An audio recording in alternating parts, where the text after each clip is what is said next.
Welcome sir, Shri Krishna मानस शक्ति केंद्र में आपका स्वागत है। हम हार्दिक रूप से आपका स्वागत करते हैं। बहुत बहुत धन्यवाद हमारे प्लेटफॉर्म पे आने के लिए। और हम आपके जो अनुभव रहे हैं जीवन के, उनसे हमें काफी कुछ सीखने को मिलेगा। तो आप अपने अनुभव हमें बताइए और अब हमें भी मोटिवेशन मिले कि किस तरीके से आपने अपने जीवन में सफलता हासिल की है। तो जल्द ही जो डॉक्टर सुरेंद्र है वो आपके साथ जुड़ने वाले हैं, तो हम उनका वेलकम करते हैं कि डॉक्टर सुरेंद्र आ रहे हैं। सर, एक रिक्वेस्ट है आपसे कि आपने जो फोन है वो इस तरीके से वर्टिकल रूप में रख रखा है, आप इस तरीके से रख लीजिए उसको हॉरिजॉन्टल रूप में, ताकि हमें पूरी तरीके से दिखाई दे। आप अपनी स्क्रीन को करिए सर, फोन को मत घुमाइए। जो स्क्रीन है आपकी ऑटो रोटेशन पे कीजिए सर, अपने मोबाइल को ऑटो रोटेशन पे कर दीजिए ताकि आपकी स्क्रीन इस तरीके से हो जाए। मोनो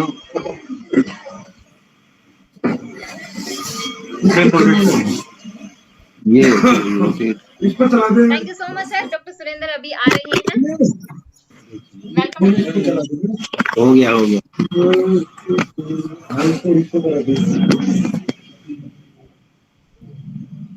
जय हिंद साहब। जय हिंद डॉक्टर सुरेंद्र। कैसे हो साहब जी? बढ़िया है, अपनी सुनाओ। हाँ ठीक साहब जी, फोन आपका हुआ नहीं है शायद, वो कर लो एक बार, आप उसको थोड़ा सा टेढ़ा कर लो, ऐसे रख लो। घूमा नहीं आपका फोन, पूरी स्क्रीन नहीं आएगी ऐसे। ये वीडियो जो यूट्यूब पे चल रही है लाइव, तो उसका भाई इसको बेटे को बोलो कैसे चलेगी। और ऑटो रोटेशन मोड होता है, पोर्ट्रेट पे है अभी हमारा। जैसे ऑटो रोटेशन मोड करते हैं ना, तो उसको जैसे घुमाते हैं तो घुमा के रखते हैं, तो ये इस प्रकार से आ जाएगा आपका फिर चेंज होके। ठीक है, इसको ऑटो रोटेशन पे कर लो साहब एक बार, वहां पे ऊपर जाके ना साइड में बेटा कर दे गया तो मेरे को पता नहीं। तो टेढ़ा करके रखो, ऐसे करके एक बार आप ऐसे में तो आप टेढ़े हो गए हो। इसकी रोटेशन करनी पड़ती है फोन के अंदर है ना साहब। हम जैसे ऊपर से नीचे करते हैं ना, स्लाइड नीचे करते, जहां हमारे एक सेकंड, एक पोर्ट्रेट का होता है, एक ऑटो रोटेशन मोड होता है। ऊपर से जैसे नीचे करके आएंगे ना, उसमें देखेंगे तो ऑटो रोटेशन का एक मोड मिलेगा। उसको जैसे हम क्लिक करेंगे तो ऑटो रोटेशन से आपकी स्क्रीन जो ना ऐसे रखोगे तो आप बिल्कुल जो ना स्पष्ट रूप से आपकी पूरी फोटो आएगी एकदम से अच्छे से। अभी जैसे हम रील बनाते हैं ना यूट्यूब के ऊपर, उस तरीके से आ रही है, तो फिर और क्लियरिटी के साथ में आपकी फोटो आएगी साहब।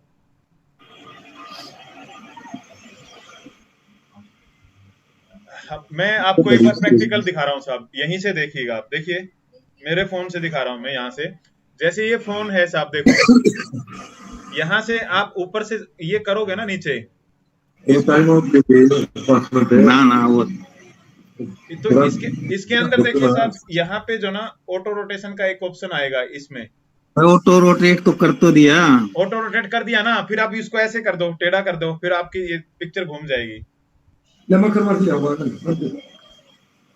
Aeroplane scanner screen record, portrait लिखा मिलेगा ऑटो, तो जब आप करोगे पोर्ट्रेट को तब ऑटो आएगा आपका मोड साहब। ठीक है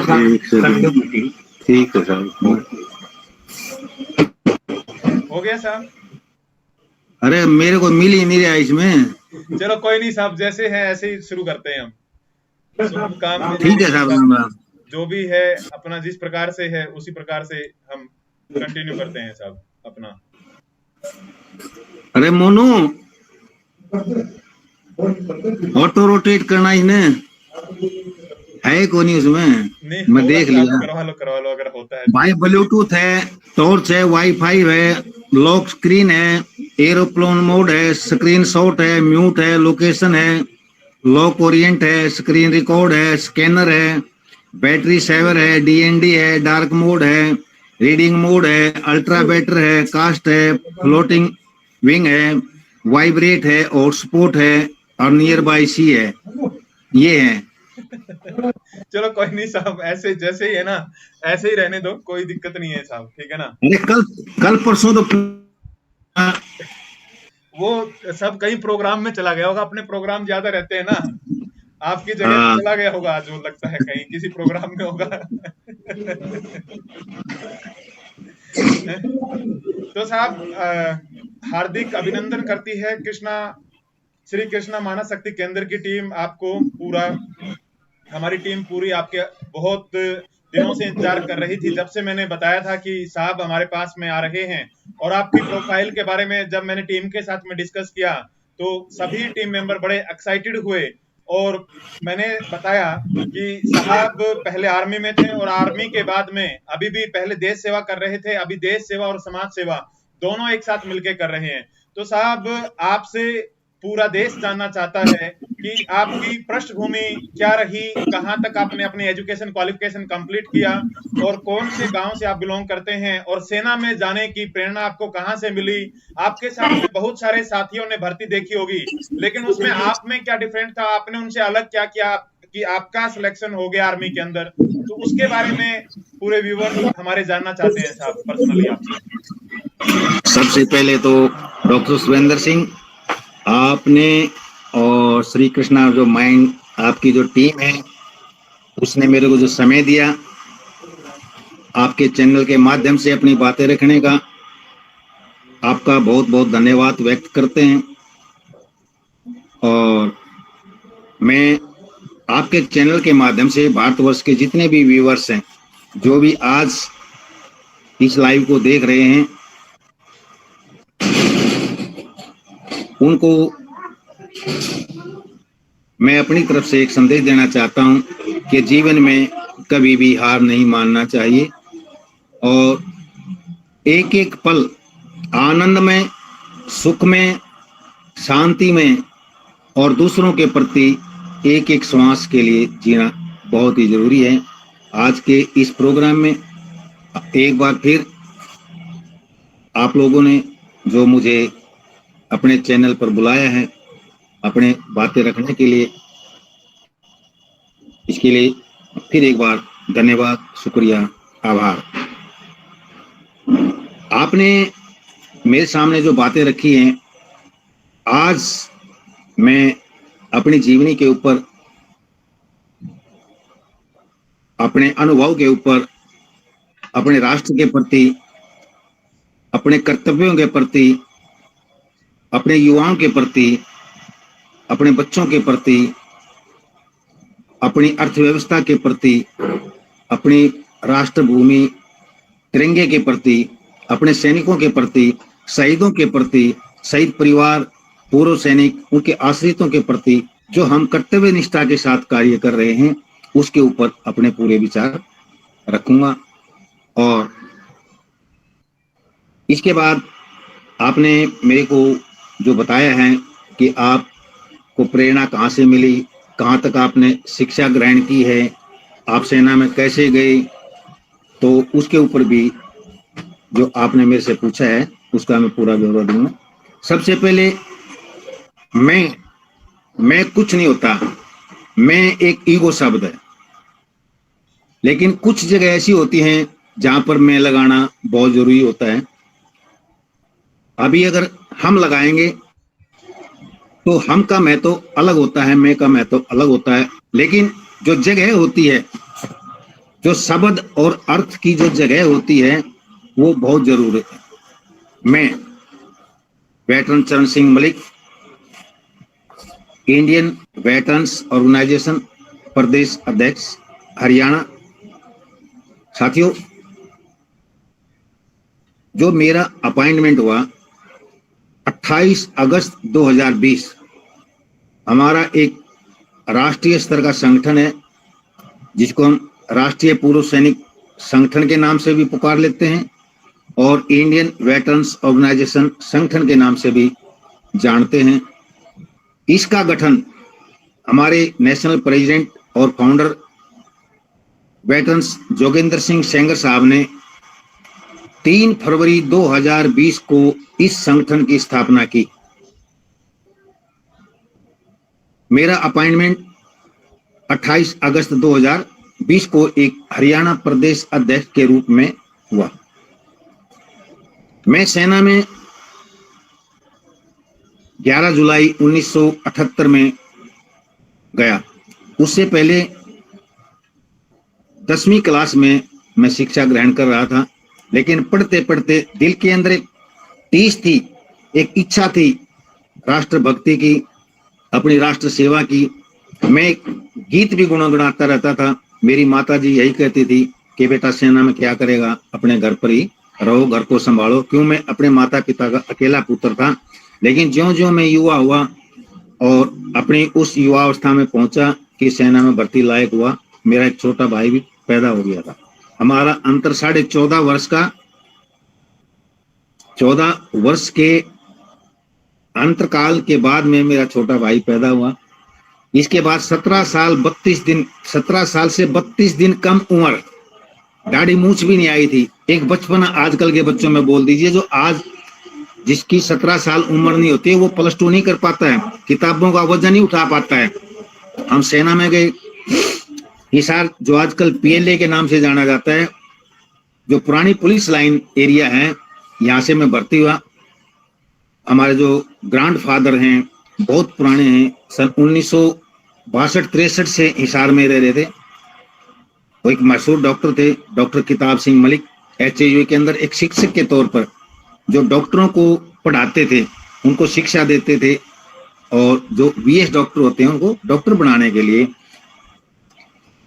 हमारा मकान जो नहर है इसके साथ में, जहां आजकल सप्रा हॉस्पिटल है, सप्रा हॉस्पिटल भी उस टाइम हिसार का सबसे मशहूर हॉस्पिटल होता था। 100 साल पुराना सप्रा हॉस्पिटल है। यहाँ पर हमारा मकान होता था, पूरा जंगल ही जंगल था। हम यहाँ से भर्ती हुए। यहाँ से लिख दिया गया, जो RO था, रिक्रूटिंग ऑफिसर था, कि आपकी उम्र 17 साल नहीं हुए, 32 दिन कम है, आप अपने गार्जियन से लिखवा कर लेकर आइए। मैं ग्रैंडफादर डॉक्टर साहब उनके पास पहुंचा। माँ दादाजी ऐसी ऐसी बात हो गई है। बोला कोई नहीं। उन्होंने अपना ठप्पा लगाया और लिख के दे दिया कि हम परिवार सहमत हैं, इसको सेना में भेज दिया जाए। यहाँ से 12 जुलाई को हमारे को शाम को बुलाया गया। 10-10 रुपए दे दिए और Rajput regiment RRC centre Fatehgarh Farrukhabad भेज दिया गया। ये थी हमारी सेना में जाने की एक प्रक्रिया। उस टाइम हम 10वीं में स्टडी कर रहे थे, लेकिन एक टीस थी बचपन से। काम करते करते भी मैं गाना गाता था। मेरी माँ बड़ी हंसती थी कि माँ मैं जाऊंगा फौज में, देश रहेगा मौज में, मैं सीमा पर पहरा दूंगा और रहूं दुश्मन की खोज में। ये मैंने खुद एक गाना बनाया था, मैं उस टाइम गुनगुनाता रहता था। मैं लेखक था, अब भी लिखता हूँ। वेरी गुड साहब, बहुत अच्छा। आप देखते होंगे कि मैं शेयर करता हूँ अपने संघ का, जो अपना कुटुंब है उसमें भी, और अपने संगठनों में भी। मैं एक 4 लाइन की रोजाना एक कुछ ना कुछ कविता लिख के भेजता हूँ, एक शेरनुमा। लेकिन वो शेर नहीं होता है ना, वो कविता होती है, वो प्रेरणादायक लाइन होती है। वो 1-2 मैंने आज भी लिखी है, वो मैं यहाँ पढ़ के सुनाऊंगा बीच में। पहले तो साहब एक बार आपका गाना जो आपने गाया ना बहुत अच्छा लगा। एक बार इस गाने को आप दोबारा से गा दीजिए साहब। सारे व्यूअर्स सुनना चाहते हैं कि किस प्रकार से बचपन में जो हम गुनगुनाते हैं वो हमारे सबकॉन्शियस में जाता है और हमारी प्रोग्रामिंग करता है साहब। हाँ, ऐसा देखो, गायक 2 प्रकार के होते हैं, आप समझना, ठीक है। एक सभा गायक और एक गम गायक। सभा गायक, अगर कहीं भी गाना हो रहा है, कोई भी सांस्कृतिक कार्यक्रम हो रहा है, लेकिन जो एक सभा गायक है वो रुक नहीं पाएगा, अपने आप को रोक नहीं पाएगा। गा नहीं पाएगा तो गवा पाएगा, गवा नहीं पाएगा लिख के दे देगा, वो सुना पाएगा। जी जी जी। क्यों? एक होता है गुनगुनाना, बस अपने कमरे में, बाथरूम में, लेटरिन में जाकर गुनगुनाता रहेगा, लेकिन समाज के सामने नहीं खुल पाएगा। अभी जो हम बैठे, हम जो बोल रहे हैं, ये सबके बस की बात नहीं है। 140 करोड़ आज लगा लो, 140 करोड़ में 134 लाख ही मिलेंगे। बिल्कुल सही बात है। 100 में एक जो खुले मन से बड़ी सभा में, पब्लिक के सामने बोलना, अपने विचार रखना, अगर छोटी सी भी गलती होती है तो उस आदमी को, उस इंसान को नींद नहीं आती है, उसमें हम भी शामिल हैं। बिल्कुल साहब। क्यों? जब हम लेटते हैं तो ये बात चुभती है कि हमारे मुख से ऐसा शब्द निकला है, ये आज नहीं निकलना चाहिए था, बहुत गलत था। इसका संदेश पूरे भारतवर्ष में, अगर फेसबुक के ऊपर भी आप देखते हैं हमारा चलता है, तो अगर कोई छोटी मोटी कमी या ऐसी बात निकल जाती है तो बड़ा दुख होता है कि पूरे विश्व में जो हमारे फेसबुक जो भी व्यूअर्स हैं, अगर वो इस बात को सुनेंगे तो क्या सोचेंगे। जी सर। तो यही वो मैं जब गाता था तो मेरी माँ हंसती थी। मेरी जो बहनें हैं, जो मेरे से छोटी बहनें हैं, वो भी मेरा बड़ा मजाक उड़ाती थी। जो मेरे साथी गण थे, जो मेरे साथ पढ़ते थे, वो आज भी ये कहते हैं कि चरण सिंह, तेरे दिल की जो इच्छा थी वो पूरी हुई। कि जो मेरे साथ रहते थे, मैंने इतनी कड़ी मेहनत करी थी उस उम्र में। सुबह 1 बजे मैं और मेरे पिताजी उठते थे, खेत में जाना। हमारे यहाँ ईंख ज्यादा होता है, पहले कोल्हू चलते थे, गुड़ बनाया जाता था, खांड बनाई जाती थी देसी। मेरे ग्रैंडफादर खांड का व्यापार करते थे। हमारा इतना बड़ा दरवाजा था जिसके अंदर चट्टू ट्रक होते थे, पहले छोटे वाले ट्रक। और सरकार की जो गोरी सरकार थी, उसके बाद भारत आजाद होने के बाद भी एक टैक्स लागू था, मतलब उसको अवैध व्यापार माना जाता था देसी खांड को। जी जी। जब पुलिस छापा मारती थी तो ट्रकों को पीछे वाले दरवाजे, बहुत बड़ा दरवाजा था, 2-2, 3-3 टट्टू ट्रक खड़े रहते थे। एक बांस की लंबाई बताते 60 फुट। एक बांस पूरा ऐसे अंदर चला जाता, इतने बड़े बड़े चबच्चे होते थे जिनके ऊपर दरवाजा बना था। बाद में वो हमारे दरवाजे जो बड़े बड़े थंब लगे हुए थे, 24 फुट लंबे, मतलब 24 फुट खुला, 24 फुट के 3 सहतीर चढ़े हुए थे उसके अंदर। डांट बैठ की थी, थम जमीन में बैठ के उन बच्चों के कारण, लेकिन वो सहतीर जो थे ऐसे कैसे थे, 1-1 फुट का गैप था, वो कहीं नहीं टिके हुए थे एक साइड में। वो दौर गुजारा। हम 1 बजे उठते थे, ईंख काट के लेके आते थे, फिर छीलते थे, फिर 2 बजे कोल्हू जोड़ते थे, फिर उसका रस निकालते थे, फिर गुड़ बनाते थे। जब माता जी रोटी लेके आती थी, उस टाइम रोटी खाना, आधे टाइम तो नहाते भी नहीं थे। वो युग है। पहली घंटी बजी स्कूल की, हाथ में रोटी, एक हाथ में बस्ता। माँ भागते भागते वो बोलती रुक रुक, थोड़ा पानी मारा और सरसों का तेल हर कोल्हू में होता था, सरसों का तेल लगवाया और खींचम खींच, एक हाथ से रोटी खाते जा रहे हैं, हाथ में बस्ता है, और स्कूल में पहुंच गए उस दौर के। लेकिन अगर आज हम अपने बच्चों के सामने ऐसी बातें रखते हैं तो उनको विश्वास नहीं होता है। तो मैं इसलिए जब वो गाना गाता था, मेरे आजकल के जो युवा मेरे साथी हैं जो उस टाइम के और जिन्होंने रिटायरमेंट हो गए हैं, वो यही बोलते हैं, अब भाई चरण तेरी वो बातें हमारे बहुत पसंद आती हैं, बहुत याद आती हैं, अब भी याद आती है। वो मेरे साथ बड़ी हंसी मस्करी ठाट बाट करते हैं कि तो वो गाना गाता था बहुत अच्छा। अब महसूस होती हैं वो बातें जो उस टाइम बोलता था। तो वो गाना था, माँ में जाऊंगा फौज में, देश रहेगा मौज में, मैं सरहद पर ड्यूटी दूंगा और दुश्मन की खोज में।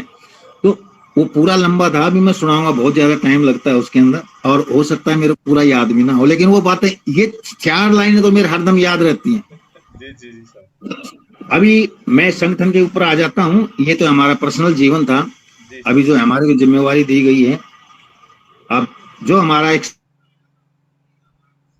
जीवन होता है, ये हम लोग संगठन से जुड़े हैं, हमारा कर्तव्य क्या है, हम जिसके कार्यपालक जो हमारे को नियुक्त किया गया है, हम अपने आप को कार्यपालक समझते हैं, समाज सेवा करने वाले। जो हमारे सामने समस्या आती है हम उसको हल कर सकें, उसको संतुष्ट कर सकें। तो इंडियन वेटरन्स ऑर्गेनाइजेशन को एक लेवल दिया गया है, अलग अलग सत्र के ऊपर बांटा गया है। जैसे राष्ट्रीय स्तर के ऊपर हमारे राष्ट्रीय अध्यक्ष और फाउंडर्स हैं वेटरन जोगिंदर सिंह सेंगर साहब और उनकी 8 सदस्यों की टीम। इसी प्रकार प्रदेश के अंदर है, हर प्रदेश में प्रदेश अध्यक्ष और 7 सदस्यों की टीम, जिसमें उपाध्यक्ष, general secretary, joint secretary, coordinator, treasurer और स्पोक पर्सन, ये 7 सदस्यों की टीम है। इसी प्रकार जिलाध्यक्ष, उपाध्यक्ष, सेक्रेटरी, कोऑर्डिनेटर और ट्रेजरर। इसी तरह से तहसील लेवल और ब्लॉक लेवल तक। अभी जो व्यूअर्स हैं उनको शायद इन चीजों का इतना ज्ञान नहीं होगा। जो हमारा लेवल है, जो हमारी कार्य प्रणाली है, जो हमारी गाइडलाइन है, उसके हिसाब से हम जो लेकर चल रहे हैं, हम ग्राउंड में काम करने वाले, तो उस हिसाब से हमने इसको लेवल में बांट दिया है। अभी तक जो हमारे रजिस्टर्ड मेंबर्स हैं, ये 3 साल का पीरियड है। 3 साल में 1.5 साल से ज्यादा हम कोरोना काल में रहे हैं। और कोरोना काल की बात बता देता हूं, डॉक्टर सुरेंद्र आप शामिल रहे हैं, आपकी टीम शामिल रही, पूरे हरियाणा के जो हमारे इंडियन वेटरन्स ऑर्गेनाइजेशन संगठन से जुड़े सदस्य और पदाधिकारी शामिल रहे। कोरोना काल में आपके जींद के अंदर 60 ऑक्सीजन सिलेंडर खरीद के रखे गए थे जी सर। और उनका चार्ज मात्र 10 रुपये होता था। जिस भी पूर्व सैनिक को या उसके आश्रित को कोई समस्या है, ऑक्सीजन सिलेंडर की जरूरत है, 10 रुपये पर्ची कटती थी, केवल भराई का जो पैसा लगता, जो भरने का पैसा लगता था जी जी जी सर। और वो निःशुल्क दिया जाता था। आपका सिलेंडर खाली हो जाए, 10 रुपये की पर्ची कटवाना, भरवाना और ले जाना। जी जी तो 1.5 साल का जो कोरोना काल निकाल दिया जाए, अगर वो शामिल होता जो हम स्टार्टिंग में अपने चले थे, आज हमारे तकरीबन 1 लाख के करीब रजिस्टर्ड सदस्य जो पदाधिकारी वो होते, आज हमारे रजिस्टर्ड सदस्य 35,000 प्लस 1.5 साल के कार्यकाल के हैं। जी जी सर। जो हमारे पदाधिकारीगण हैं, जो हमारे गूगल के ऊपर जो हमारे रजिस्टर्ड सदस्य हैं, जो एमओडी में जाएंगे 1 लाख होने के बाद में, जी जी जब हमारे को वो मान्यता मिलेगी कि हम कोई भी काम करेंगे तो उसको हमें कोई रोक नहीं सकता। जी सर। संगठन का काम करने का तरीका जैसे आपको पता ही है, हमारा रजिस्टर्ड 3 फरवरी को आया था, 366/2020 दिल्ली से रजिस्ट्रेशन है। अपॉइंटमेंट, इसमें अपॉइंटमेंट का तरीका आपको सब पता है। हमारे तकरीबन हिसार और मतलब सभी जिलों के मिला के हमारे तकरीबन 5,000 मेंबर हैं और ये 28/8/2021 से लेके और ये 31 से 30 नवंबर हरियाणा दिवस जब हम मनाते हैं, 30 नवंबर तक 2022 है, 30 नवंबर तक के हमारे ये इतने सदस्य हैं। उसके बाद हमें अभी भेजे नहीं है, रजिस्टर्ड करवाना है, तो हम साल का इकट्ठा करवाते हैं। जितने हमारे सदस्य हो जाते हैं उनका रजिस्ट्रेशन होता है, वो आगे चढ़ जाते हैं, पक्का रजिस्ट्रेशन होता है, इसमें कोई दो राय नहीं है। अच्छे कर्म देखो, जैसे आप लोग करते हैं, जैसे आपके नाम से ही है कृष्णा माइंड, आप जो एक पावर इंसान के अंदर भरते हैं, एक युवा के अंदर भरते हैं, एक स्टूडेंट के अंदर भरते हैं, तो वही हमारा सैनिकों का कर्तव्य है। समाज को जगाना एक ज्योत जलाने के बराबर है। तो युवाओं को समझाना, उनको संगठित करना, अपनी सभ्यता, अपनी संस्कृति, अपने भूगोल भारतवर्ष के बारे में बताना, ये हमारा कर्तव्य है। जो हम ये कर्म करते हैं, अगर एक कर्म में भी हम सक्सेस हो जाते हैं, कामयाब हो जाते हैं, मैं आपके प्रोग्राम देखता हूं, अगर हम एक कोई ऐसा कर्म कर देते हैं, ऐसा काम कर देते हैं, तो मैं ये सोचता हूं 101 हवन कुंड जहां महायज्ञ होता है, जो इंसान उसके अंदर सच्चे दिल से, सच्ची आत्मा से परमात्मा को अपने मस्तिष्क में बैठाकर, अपने दिल में बैठाकर जब उसके अंदर आहुति प्रवाहित करता है, जितना पुण्य उससे मिलता है। मैं केवल यही चीज जानता हूं और यही उदाहरण देता हूं, अगर हम किसी के प्रति सच्ची लगन से और पूरे आत्मविश्वास के साथ उसके लिए काम करते हैं, अगर उसकी मन की इच्छा पूरी होती है, हम उसके जो भी दुख दर्द उसको मिटाने में अगर कामयाब हो जाते हैं, जो शांति मिलती है वो उसके बराबर है जो 101 महायज्ञ के दौरान जो 101 हवन कुंड के अंदर आहुति दी जाती है, मैं उतना ही पुण्य मानता हूं। बिल्कुल साहब, आपने ये सही बात कही। तो साहब, आप पहले भी आपके अंदर देश सेवा का जज्बा था। जब आप रिटायर हुए, रिटायर आने के बाद में मैक्सिमम फौजी ये सोचते हैं कि अब पेंशन आ रही है, दूसरी नौकरी मिल जाएगी, कहीं ना कहीं सेटलमेंट हो जाएगी, आराम से जिंदगी अभी व्यतीत करते हैं। तो आने के बाद में जो ड्यूटी आप पहले कर रहे थे सेना के अंदर, उससे ज्यादा रिस्पॉन्सिबिलिटी आपने अभी भी ले लिया है। क्योंकि पहले सेना में तो एक टाइम फिक्स होता था कि आज आपको छुट्टी भी मिलती थी कि 3 महीने की छुट्टियां आपको दे दी जाती थी, लेकिन आज तो कोई छुट्टी नहीं है। जैसे ही पता चलता है आपको कि फला गांव के अंदर, हरियाणा के अंदर किसी जवान की बॉडी आ रही है, शहीद हो गया सीमा के ऊपर, तो आप वहां पे पहुंचते हैं, चाहे वो रात का टाइम है चाहे दिन का टाइम है, और वो भी आप निस्वार्थ भाव से ये काम कर रहे हैं। तो ये प्रेरणा आपको फिर मैं पूछूंगा कि कहां से मिली?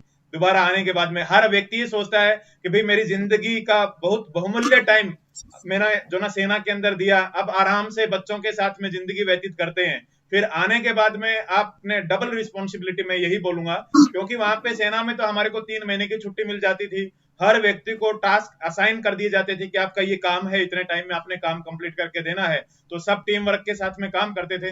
अब यहाँ पे पूरे हरियाणा की रिस्पॉन्सिबिलिटी आपके ऊपर है, और आधी रात को भी जब आपको पता चलता है तो आपको जाना पड़ता है, टीम को एक्टिवेट करना पड़ता है, मैसेज डालने पड़ते हैं, उसकी जो ना मीडिया के अंदर न्यूज देनी पड़ती है, डीसी साहब से मिनिस्ट्री के साथ, हरियाणा मिनिस्ट्री, स्टेट मिनिस्ट्री के साथ में, सेंट्रल मिनिस्ट्री के साथ में बातचीत करनी पड़ती है कि हमारे सैनिकों के साथ में, पुरुष सैनिकों के साथ में, शहीद परिवारों के साथ में किसी प्रकार की समस्या है। तो ये तो मैं ये मानूंगा कि आपकी पहले से भी डबल रिस्पॉन्सिबिलिटी है।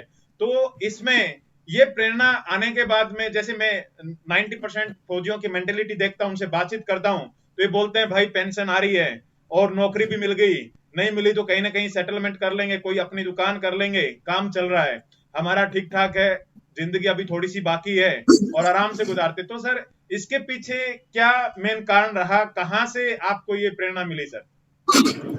देखिए, और मैं सभी साथियों को एक चीज बताना चाहता हूं, जो भी व्यूअर्स हैं, मैं तो नहीं देख पा रहा हूं, मेरे को सुन जरूर पा रहे होंगे। जी सर। एक दिली इच्छा होती है, और मैं उसके ऊपर 1-2 लाइन बोलना चाहूंगा। जरूर साहब। जितना जरूरी है हमारे शरीर को श्वास की, मतलब जो हम सांस लेते और छोड़ते हैं, जो जिंदा रहने के लिए जी जी जितना जरूरत है हमारे शरीर को श्वास की, उतनी ही जरूरत है संबंधों में विश्वास की।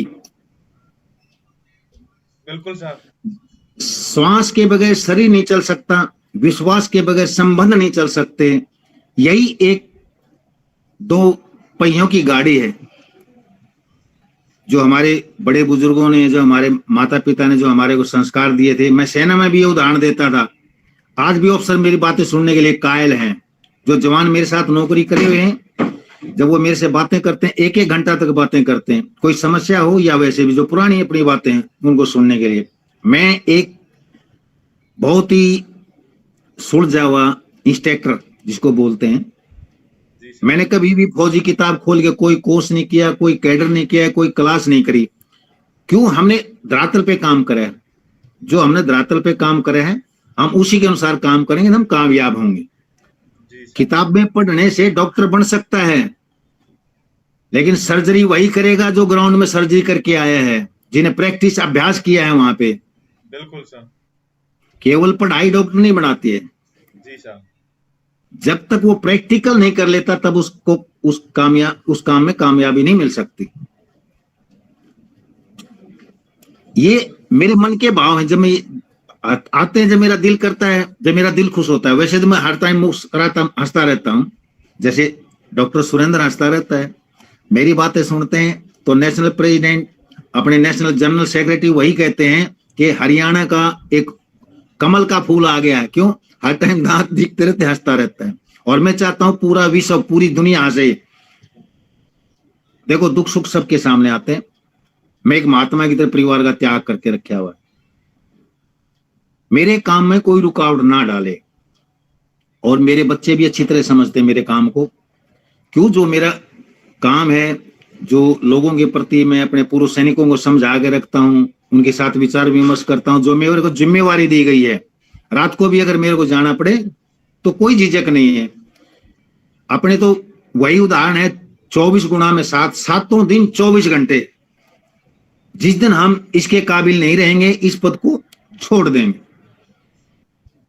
लेकिन जब तक शरीर में जान है, दिल में टीस है, कसक है काम करने की, तब तक यही रूटीन जारी रहेगा। अभी जो आपने बातें बताई हैं उसके ऊपर मैं विस्तार से बताऊंगा। जो हमारे जो संगठन है, इसमें जो भी लोग जुड़ते हैं, ये तीनों सेनाओं के हैं। पद लेने के लिए थल सेना, जल सेना, वायुसेना, इनको बोलते हैं योद्धा। सुलझे हुए, समझदार, बुद्धिजीवी और दूरदर्शी। वेटरन्स का मतलब है ये। सिविल के अंदर पढ़े लिखे होते हैं, लेकिन वो पूरा मतलब नहीं समझ पाते हैं। हमारे सैनिक भी बहुत से ऐसे हैं जो वेटरन्स का मतलब ही नहीं जानते। पहले बोलते थे भूतपूर्व सैनिक, ये अंग्रेजों की लिखी हुई एक लाइन थी जिसको सरकार ने सुधारा है, बहुत अच्छा काम किया है। वो हमारे पुराने सैनिक जो हैं, क्यों वो ज्यादा पढ़े लिखे नहीं, इतना ज्ञान नहीं है उनके तक ये बातें नहीं पहुंचती, अभी वो भूतपूर्व बोलते हैं। लेकिन हम बोलते हैं भूत हटाना, पूर्व लिखो। अभी पूर्व लिखा जाता, पहले शहीद लिखा जाता था, आजकल बलिदानी लिखा जाता है। क्यों? शहीद और भूत का और बलिदानी और पूर्व का बहुत अंतर है। ये जो पुरानी भाषित जो शब्द हैं उनका इस्तेमाल अंग्रेजों ने किया था, अभी हमारी सरकार ने वो हटा रही है। बड़ी खुशी होती है ऐसी ऐसी बातें जब सामने आती हैं। हमारे संगठन में तीनों सेनाओं के योद्धा, शहीद परिवार, वीर नारियां, पूर्व सैनिक और उनके आश्रित इसमें हिस्सा ले सकते हैं, इससे जुड़ सकते हैं। और संगठन का काम है इनके प्रति हर संभव प्रयास करना, मदद करना, उनके दुख दर्द को दूर करने में अपना पूरा योगदान देना। और चैन की नींद तभी आती है जब हम उस समस्या का समाधान कर लेते हैं, निकाल लेते हैं या निकलवा देते हैं। जैसे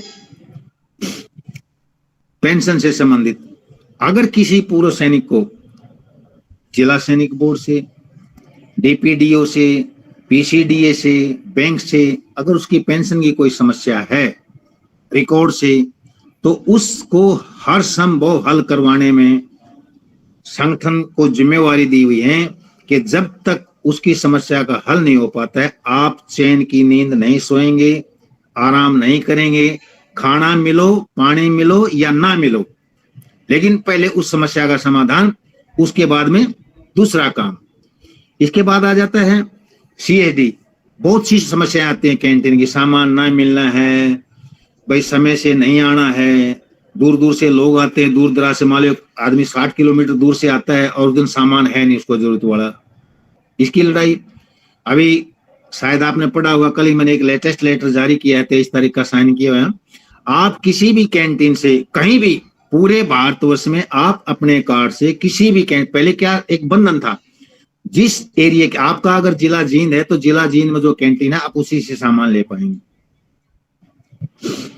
अभी इन समस्याओं को देखते जो हमने चिट्ठी लिखी थी, आपने देखा था, जो अपने साउथ वेस्ट के जो जीओसी साहब थे, भिंडर साहब, हमने एक 18 पॉइंटों की लाइन दी थी जो तकरीबन हल हो गए थे। एक ही बाकी था, उसमें भी ई रिक्शा लगाना था डॉट कैंटीन में। जी सर।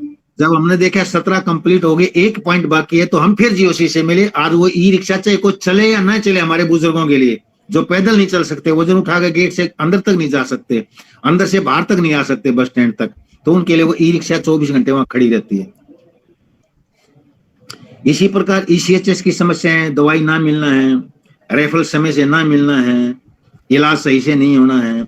जो पैनल में हॉस्पिटल में, मैं आपके चैनल के माध्यम से पूरे भारतवर्ष के जितने भी व्यूअर्स हैं, आपकी जो टीम है, उनको ये बता देना चाहता हूं, हमारे संगठन ने वो बीड़ा उठाया है, हम किसी भी पैनल के हॉस्पिटल में किसी भी टाइम जाके चेक कर सकते हैं, अपने पूर्व सैनिकों से मिल सकते हैं, उनका इलाज सही से हो रहा है कि नहीं हो रहा है, दवाई समय से मिल रही है कि नहीं मिल रही, खाना सही मिल रहा है कि नहीं मिल रहा है, रहने की जो उनकी व्यवस्था है वो सही है कि नहीं है। कहीं ऐसा नहीं डॉक्टर क्लेम कर रहे हैं 1 लाख रुपए का आपका इलाज हुआ है 10,000 रुपए का।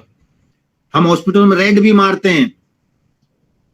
अगर किसी हॉस्पिटल के अंदर हमारे पूर्व सैनिकों की व्यवस्था के खिलाफ अनियमितता मिलती है, हम उस हॉस्पिटल, उसके मालिक, उन डॉक्टरों के खिलाफ कार्रवाई करने की चिट्ठी भी लिखते हैं, जिससे उनका सुचारू रूप से, सही रूप से इलाज चल सके और हमारे जो टैक्स पेयर हैं या हमारे सैनिकों का जो खून पसीने की गाड़ी कमाई का पैसा हमारे लिए इस्तेमाल होता है, उसका गलत इस्तेमाल ना हो, भ्रष्टाचार ना फैले। क्यों? ये हम ग्राउंड लेवल में काम करते हैं, इसलिए हमारा कर्तव्य बनता है। इसके बाद कोई पारिवारिक समस्या है, हम उस परिवार के बीच में जाते हैं, जो दोनों पक्ष उनके साथ में मिलते हैं, उनके साथ बैठते हैं, उनसे बातचीत करते हैं, परिवार को एक करने का काम करते हैं। सामाजिक है, समाज की आजकल बहुत बुराइयां हैं, आप लोगों ने देखा बहुत से सैनिकों की ऐसी समस्या आती है, सैनिक शहीद हो गया लेकिन उसकी भी कोई इज्जत नहीं करता परिवार की, जमीन को हड़प लेना है, पैसे को हड़प लेना है, घर पर कब्जा कर लेना है, ऐसी ऐसी बहुत सी समस्याएं आती हैं। मैं सैनिक हूं, आज मैं पैसा दे गया, कल मैं नहीं रहा, तो हमारा जो परिवार है उसको बड़ी समस्याएं आती। जिस चीज का मैं पैसा दे गया वो पैसा नहीं मिलता, वो चीज नहीं मिलती परिवार को। जो सामाजिक बुराई हमारे सैनिकों के प्रति, जो पुरानी सोच होती थी, पागल है फौजी, इसके तो घुटनों में दिमाग है, आज हमने इतना जागरूक कर दिया है युवाओं को। जो पुराने रूढ़िवादी हैं उनको तो हम नहीं कर पाएंगे, वो तो दम तक मर जाएंगे, लेकिन उनको नहीं समझा पाएंगे। आज सैनिक को बड़े मान और सम्मान और सैल्यूट देकर एक युवा निकलता है। तो जो सामाजिक समस्याएं हैं, प्रशासनिक हैं, कई बार पुलिस केस ऐसे केस आ जाते हैं, उनको सुनते ही नहीं है। अभी मेरे पास एक माइयड़ का केस आया था, बगाना माइयड़ का, उसमें पॉलिटिक्स आगे घुसी हुई थी। हमारे सुंदर सिंह पंघाड़ हैं, एक सैनिक है जिन्हें जमीन लिया था, वो सैनिक गुजर गया, पूर्व सैनिक। उसकी महिला, उसकी जो पत्नी है, वो अपने बच्चे के साथ बेंगलोर में रहती है, उसको आने जाने में बड़ी समस्या होती थी। जब हमने उसकी पूरी गहनता से डीसी से मिले, एसपी से मिले, एडीजीपी से मिले, तब उसका पूरा वो निकाला गया। तो उसके अंदर उस प्रवृत्ति के लोग तो जो राजनीति में रहते हैं, जहां राजनीति आ जाती है, जैसे अभी आप देख रहे होंगे, मैं किसी का नाम नहीं लेना चाहता कि हम पॉलिटिक्स में जाते नहीं है। आपने जंतर मंत्र के नजारे देखे, नहीं करनी है उसके ऊपर किसी पार्टी से रिलेटेड, हमने अपना काम करना अच्छा, बस जो जैसा कर्म कर रहा है उसको परमात्मा देख रहा है, बस। इसके बाद आ जाता है हमारा शहीदों का निशान। शहीदों के निशान में जो हमारे वीर सपूत, जो हमारे बलिदानी, हमारे देश की, हमारे तिरंगे की, अपनी मातृभूमि की रक्षा करते हुए जिन्होंने अपनी जान की परवाह ना करी और अपनी देह सरहद के ऊपर दुश्मन के सामने त्याग दी, अपनी भारत की रक्षा करते हुए, उनके जो निशान है, उनकी जो मूर्तियों की स्थापना है, पहले किसी ने इस तरफ ध्यान नहीं दिया था। अभी हरियाणा के स्थान के ऊपर हरियाणा है, जिसमें जिला जींद 63 शहीद हैं, 63 के 63।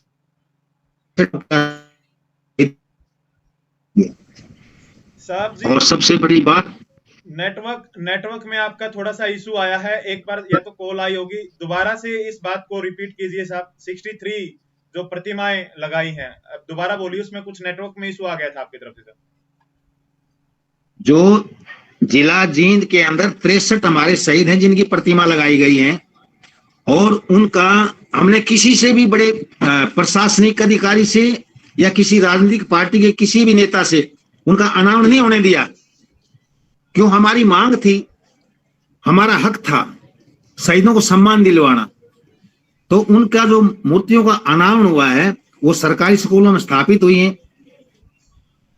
गांव का सबसे बुजुर्ग व्यक्ति, वीर नारी, शहीद का परिवार, पूरा गांव और शिक्षक स्टाफ, पूरे जितने भी स्कूल में पढ़ने वाले स्टूडेंट हैं, जितने बच्चे हैं, और जो समाज सेवक हैं, और इंडियन वेटरन्स ऑर्गेनाइजेशन संगठन के द्वारा ही उन मूर्तियों का अनावरण किया गया है। उनका शहीदी दिवस मनाया जाता है उसी दिन। तो ये शहीदों के निशान है। प्रेरणा मिलती है हमारे युवाओं को, हमारे बच्चों को, जब वो स्कूल में जाते हैं, वहां उनकी साफ सफाई होती है, देखभाल करने वाले वहां स्टाफ होते हैं। पहले कहीं भी जंगल में रोड के ऊपर प्रतिमा बना दी जाती थी, उनके ऊपर धूल है, कौवे हैं, चिड़िया बैठती थी, उनको कोई संभालने वाला नहीं होता था। शहीद परिवार क्या करेगा भाई? बलिदान जो एक बार चले गया, परिवार भी उसकी तरफ ध्यान नहीं देता, केवल एक बार पैसा मिल गया, जय सिया राम। अभी जो इंडियन वेटरन्स ऑर्गेनाइजेशन संगठन है, उन परिवारों को जगाने में, उनकी आत्माओं को जगाने में लगे हुए है। भाई तुम्हारा भी फर्ज बनता है, तुम्हारे परिवार का नाम बड़े गर्व से लिया जाता है। क्यों? अभी जब हम उनका शहीदी दिवस मनाते हैं, अब वो जागरूक होने लगे, उनके अंदर भी बड़ा एक गट्स, एक गर्व पैदा होता है उनके परिवार में, उनकी आत्माओं में और गांव में। आपने 21 गांव की कहानी का पता ही है। जी सर।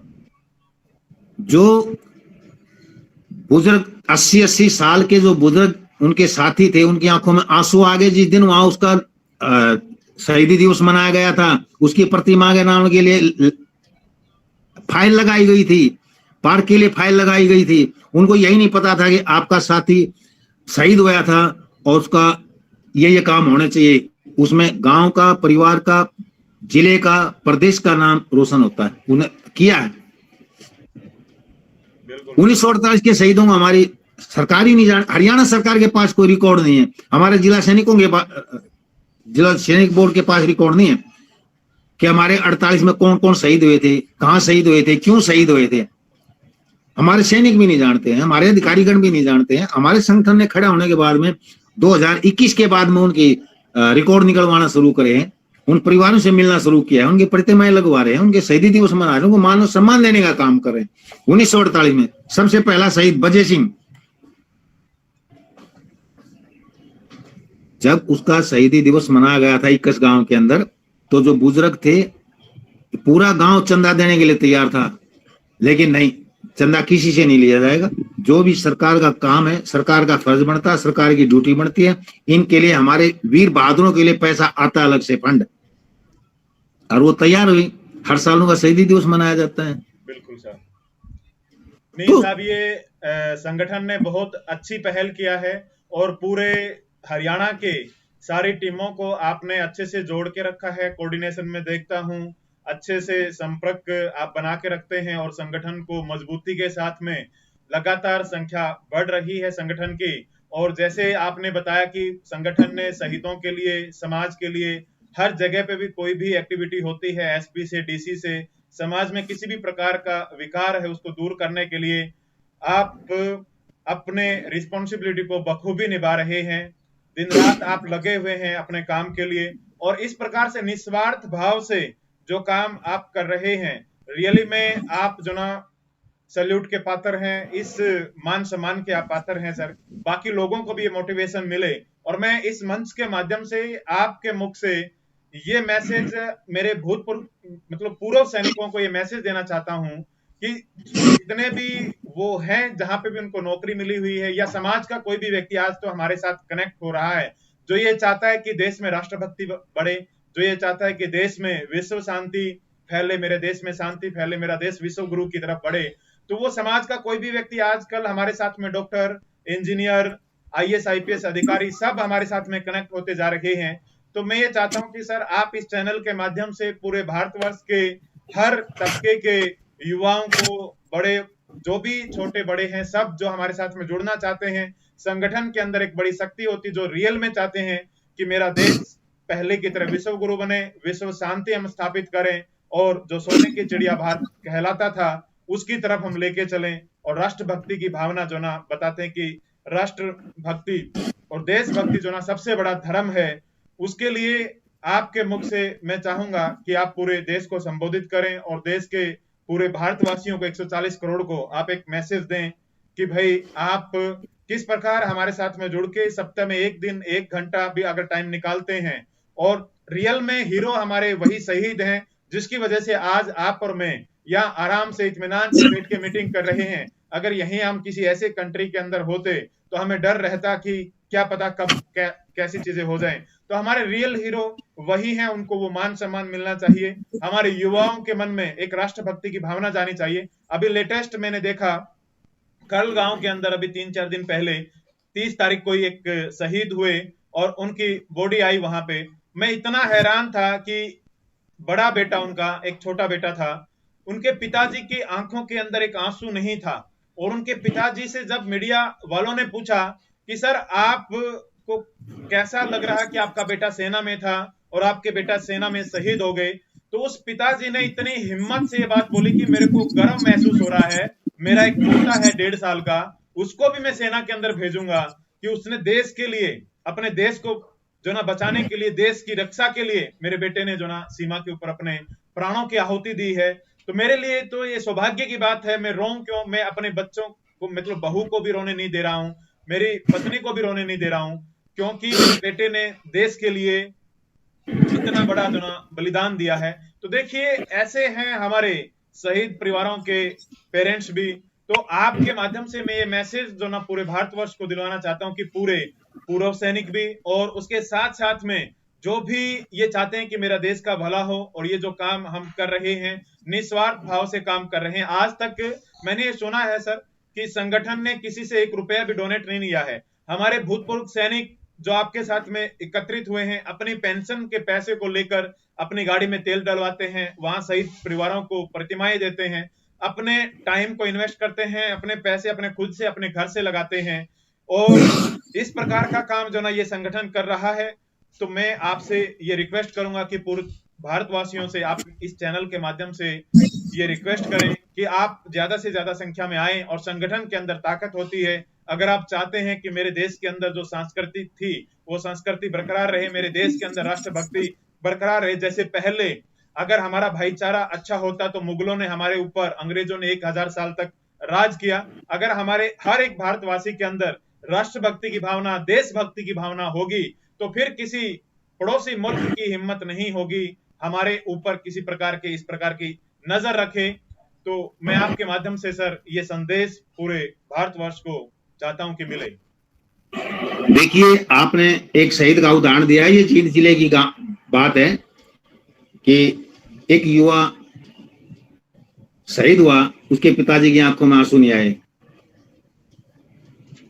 देखिए, वो एक पिता का पुत्र नहीं था, हमारा 140 करोड़ भारतवासियों का पुत्र, भाई, पिता, किसी न किसी नाते में था। वो अपने भारतवर्ष के लिए, अपनी मातृभूमि के लिए शहीद हुआ।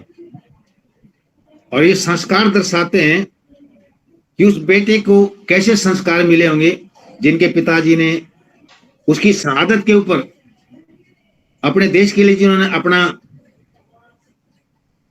बलिदान, अपने अमूल्य जीवन को बलिदान कर दिया। और एक पिता बोलता है मुझे गर्व है। ये वही संस्कार हैं जो हम चाहते हैं कि हमारा देश इन संस्कारों की तरफ जाए। और हमारे संगठन का ये कर्तव्य बनता है कि अपने युवाओं को जागरूक करना, उनके माता पिता को जागरूक करना, जो हमारे शिक्षक हैं उनको भी जागरूक करना, प्रशासन को भी जागरूक करना, गांव के जो बुजुर्ग हैं, जो सामाजिक कार्यकर्ता हैं, जो संगठन है, उनको भी जागरूक करना। हम सरकारी स्कूलों में ही क्यों प्रोग्राम करते हैं? मैं आपकी बात के ऊपर एक उदाहरण देना चाहता हूं। अभी हमने जो प्रतिमा लगवाई है वो सरकारी स्कूलों में ही क्यों लगवाई है? और बहुत से सार्वजनिक स्थान हैं। हमारा मतलब ये है कि हमारे जो आज बच्चे हैं, जो युवा हैं, हमारी संस्कृति को, अपने भारत के इतिहास को, भारत के भूगोल को, अपनी सभ्यता को भुला चुके हैं। अपने माता पिता के पास बैठना, दादा दादी के पास बैठना, उनसे विचार विमर्श करना, उनसे पुरानी बातों के ऊपर विचार करना, उनसे पूछना कि उनका जीवन कैसे बीता, जैसे अपनी भी बातें चल रही थी। तो संस्कार तभी आएंगे। लेकिन आज हमारी युवा पीढ़ी कहां जा रही है? पश्चिमी सभ्यता, पश्चिम वाले हमारी सभ्यता को अपना रहे हैं। जो अर्धनग्न घूमते थे आज वो साड़ी पहनते हैं, सूट और सलवार पहनते हैं। और ये हिंदुस्तान के युवा उस पश्चिमी सभ्यता को अपनाते हैं।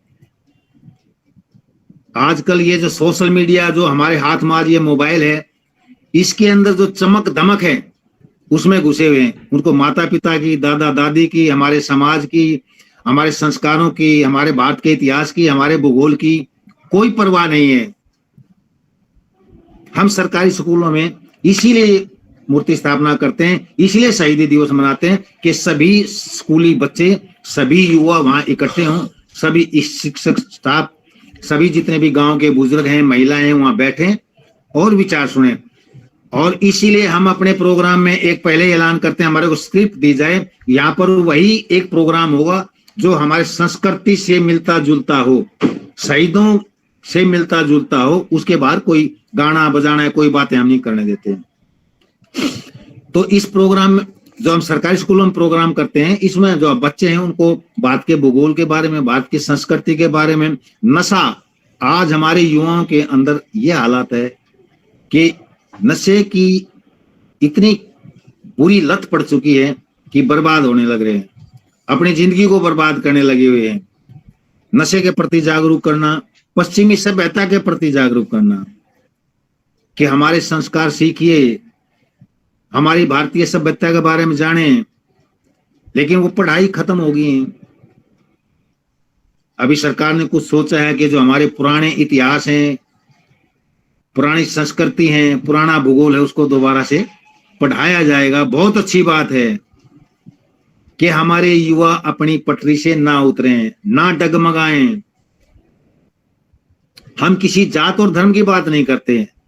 हम अपने जो स्टूडेंट हैं, जो हमारी बेटियां हैं, जो बेटे हैं, जो हमारे युवा हैं, इस चीज से ना भटकें कि हमारी तरफ कोई उंगली उठाए।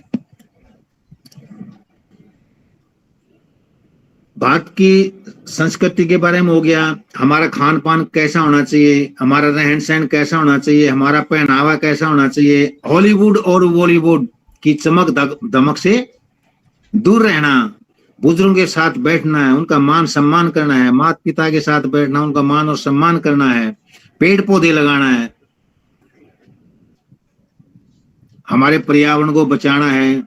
जनसंख्या इतनी हो गई है कि सांस लेना मुश्किल है। तो साहब, संगठन मैंने जो ना ऑब्जर्व किया है कि संगठन ने पौधे लगाने का भी काम किया है। अभी तक आईवीओ इंडियन वेटरन ऑर्गेनाइजेशन कितने पौधे लगा चुका है सब, और आगे का क्या टारगेट है? ग्लोबल वार्मिंग बढ़ती जा रही है, उस ग्लोबल वार्मिंग को रोकने के लिए, इस गर्मी को कम करने के लिए हमारे संगठन का क्या लक्ष्य है, और अभी तक हम कितने पौधे लगा चुके हैं साहब? देखिए, तकरीबन हम 2 सीजन आए, तीसरा सीजन आ जाएगा अभी बारिश का। हमारी बातचीत चल रही है। 11,000 पौधे हरियाणा में हम लगा चुके हैं संगठन की तरफ से, और संस्थाओं को भी बोलते हैं।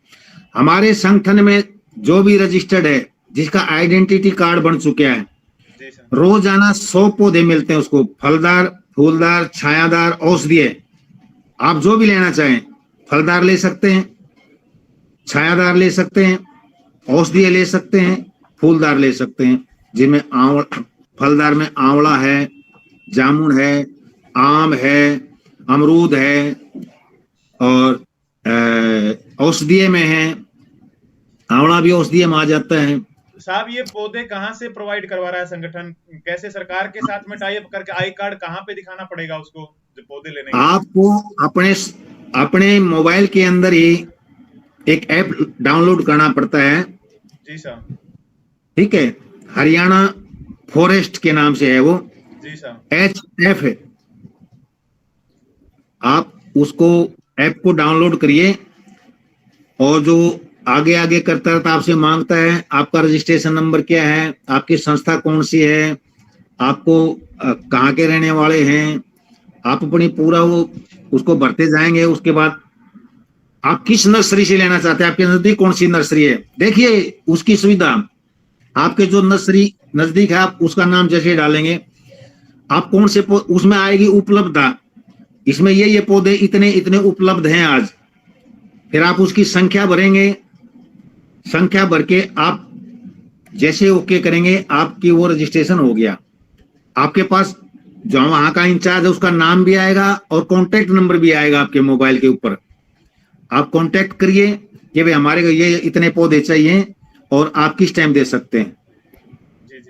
वो आपको टाइम बताएगा, दिन बताएगा, आप वहां जाइए। आपको कुछ नहीं करना है, कुछ भी, केवल आपने जो रजिस्ट्रेशन किया है, इतने पौधे हमारे को ये चाहिए, इतने शीशम, इतने नीम के, इतने सरस के, इतने चिनार के, इतने अमरूद के, इतने आम के, इतने जामुन के, इतने नीम के, इतने फलदार, इतने आंवले के, इतने फूलदार।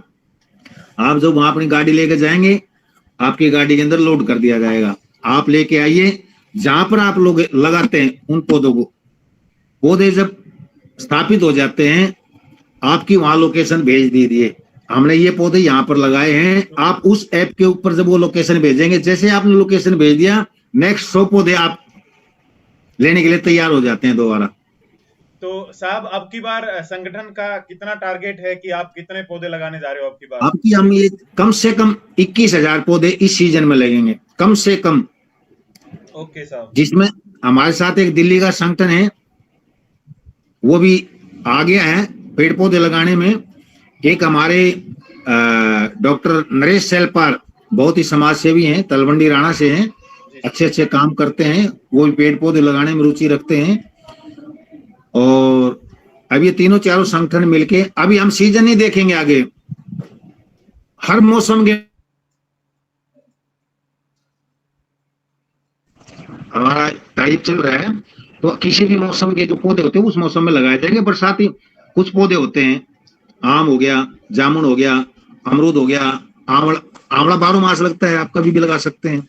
नीम 12 मास लगता है, शीशम 12 मास लगती है। तो अभी इसके बाद देखो, जो ये संस्कारों वाली बात थी, अब वो मेरे को फिर 2 लाइन याद आ गई, क्यों ये चल रही थी बातें, जो हमारी जो संस्कृति है, बच्चों के संस्कार। जो एक पिता ने ये बोला कि मुझे गर्व है अपने पुत्र के ऊपर, जो अपने देश के लिए उन्होंने शहादत दी है, अपने जीवन का अमूल्य बलिदान दिया है, जिसकी कोई कीमत नहीं है। साथियों, जिस घर में माँ बाप हंसते हैं, जिस घर में माँ बाप हंसते हैं, वहीं पर भगवान बसते हैं। बिल्कुल, बहुत खूब साहब, बहुत अच्छा कहा साहब। ठीक है। माँ के आंचल की छाया, पिता के आशीर्वाद का साया। माँ के आंचल की छाया, पिता के आशीर्वाद का साया नसीब वालों को मिलता है, हर किसी के बस की बात नहीं है। जी साहब। ठीक है। शिक्षा शेरनी का वह दूध है, जो पिएगा वही दहाड़ेगा। शिक्षा शेरनी का वो दूध है, जो पिएगा वही दहाड़ेगा। तो शिक्षित होना बहुत जरूरी है। माँ बाप की सेवा बहुत जरूरी है। जिसने घर में माँ बाप को हंसा लिया, उसने ही चारों धामों का पुण्य पा लिया। बिल्कुल, उसको किसी धाम पर जाने की जरूरत नहीं है। ये बोलते हैं ना, सारे तीर्थ बार बार, गंगा सागर एक बार। आपके घर के अंदर गंगा सागर है, जिसके पास माता पिता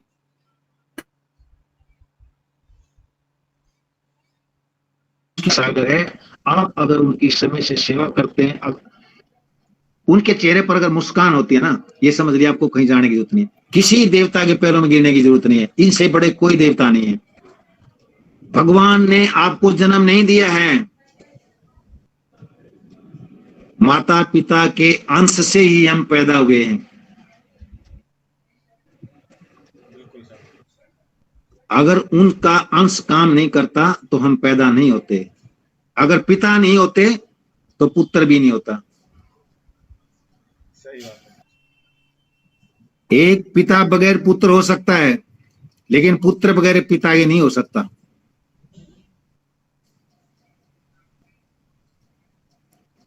तो संस्कार बहुत जरूरी है। इसीलिए बच्चों को समय समय पर, देखो स्कूलों में जाते हैं, व्यायामशालाओं में जाते हैं, हम अपने युवाओं को प्रेरित करते हैं।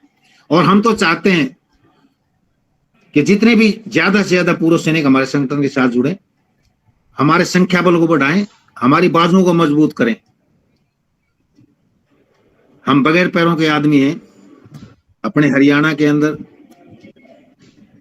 जींद से सूबेदार मेजर अमरनाथ साहब और हिसार से चरण सिंह साहब, जो चल फिर भी नहीं सकते, बिल्कुल साहब। फिर भी 24 घंटे 7 दिन काम करते हैं। बिल्कुल साहब। क्यों? बस आत्मा मानी है, दिल के अंदर टीस है कि हम किसी को ऐसा दुखी ना दे सकें जिससे हमारे को दुख हो। जब हमारी आत्मा को दुख होता है तो बहुत नींद नहीं आती है, किसी का हम दुख तकलीफ देखते हैं। तो ज्यादा से ज्यादा मैं आह्वान करूंगा आपके माध्यम से, ज्यादा से ज्यादा पूर्व सैनिक हमारे साथ जुड़े, अपनी संख्या बल को बढ़ाएं, हमारे हाथ मजबूत करें, जिससे हम किसी के भी सामने अपने बात को मजबूती के साथ रख सकें, अपने विचार विमर्श कर सकें। साथ साथ हमारे संगठन के अंदर अलग अलग विंग हैं। Doctor Surendra Singh ji sir. देखो, वेटरन्स विंग अलग है, जिसमें हमारे तीनों सेनाओं के योद्धा शामिल होते हैं। इसके बाद यूथ विंग है, यूथ विंग में स्टूडेंट हो गए, डॉक्टर हो गए, टीचर हो गए, जितने भी जो एक्स कर्मचारी हैं, तहसीलदार हो गया, एसडीएम हो गया, वकील हो गए, जज हो गए।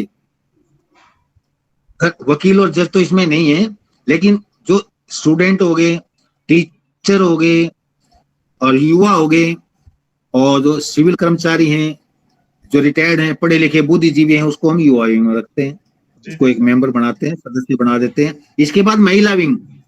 देखिए, महिला विंग हमने क्यों तैयार किया? हमने बहुत काम शुरू किया, लेकिन कुछ ऐसी समस्याएं हैं कि महिला हमारे सामने खुल के बात नहीं कर पाती। अपने दिल का जो दर्द है, जो दुख है, जो उनकी समस्या है, एक महिला को आसानी से बता देती है। बिल्कुल। जो वीर नारी हैं और जो महिला समाज सेविका हैं, जो हमारे से जुड़ना चाहती हैं, तो हमने एक महिला विंग अलग से बनाया हुआ है, जिससे वो महिलाओं से मिले, उनकी दुख तकलीफ को अच्छी तरह से समझे और हमारे सामने लेकर आए, जिससे हम उसका समाधान कर सकें। इसी प्रकार लीगल एडवाइजर विंग है, क्यों संगठन के सामने बहुत सी समस्याएं आती हैं, बहुत सी ऐसी बातें आती हैं, जैसे समाज के प्रति, प्रशासन के प्रति, परिवार के प्रति, मतलब जो बुराइयां हैं, उसमें हमारे को वकीलों की भी जरूरत होती है, जजों की भी जरूरत होती है। तो लीगल एडवाइजर विंग अलग है, जो हमारे सलाहकार होते हैं, जिनसे हम सलाह लेते हैं, कोई समस्या आती है तो उनकी मदद लेते हैं। जी सर। अलग अलग विंग है, 4 विंग ये हैं। एक दूसरा सबसे बड़ा विंग है, जो हमारे सही मार्गदर्शक पैट्रन, राष्ट्रीय स्तर के ऊपर अलग पैट्रन है, प्रदेश स्तर के ऊपर अलग पैट्रन है, जो हमारे को मार्गदर्शक करते हैं, हमारे को रास्ता दिखाते हैं, हमारे को अंधकार से उजाले की तरफ ले जाते हैं। जब कोई भारी संकट आता है, कोई ऐसी समस्या आती है, जब हम उनकी सलाह लेते हैं, वो हमारा मार्गदर्शन करते हैं, हमारे को रास्ता दिखाते हैं। जी जी सर। तो ये अलग अलग विंग बनाए हैं। हमारे साथ जो भी जुड़ना चाहे, पूर्व सैनिक हैं, वीर नारियां हैं, शहीद परिवार हैं, उनके आश्रित हैं, तो साहब बहुत अच्छा लगा आपसे बात करके। आपने बहुत ही बढ़िया तरीके से अपनी बातों को रखा और आप निस्वार्थ भाव से 24/7 हार्स के लिए रेडी हैं। आपने बताया कि आपके एक पैर भी नहीं है, और पैर नहीं होने की वजह से भी आपने पूरे प्रदेश की, हरियाणा की जिम्मेवारी ले रखी है। शहीदों के लिए, उनके परिवारों के लिए आप दिन रात जो ना लगे रहते हैं, और संगठन ने बहुत सारे अच्छे काम किए हैं। उसमें एक काम मेरे जो नजर में आया कि शहीदों के नाम पे गवर्नमेंट स्कूलों के नाम ट्रांसफर हो गए हैं। जितने भी शहीद जहां पे भी थे गवर्नमेंट स्कूलों के, तो ये मैं मानता हूं कि संगठन की एक बहुत बड़ी अचीवमेंट है। जींद के अंदर हुआ, हिसार के अंदर हुआ, अभी पूरे हरियाणा के अंदर ये संगठन ने अचीवमेंट किया है। और साहब, मैं आपकी सोच को, आपके जज्बे को सलाम करता हूं, सल्यूट करता हूं। और आपने जो ये कीमती समय निकाला और हमारे पास में आकर अपने बहुमूल्य विचारों से हमारे को गदगद किया, तहे दिल से धन्यवाद साहब। आगे भी जैसे हमारे को आपकी जरूरत पड़ेगी, आपके संपर्क में रहेंगे, आपको इनवाइट करते रहेंगे साहब।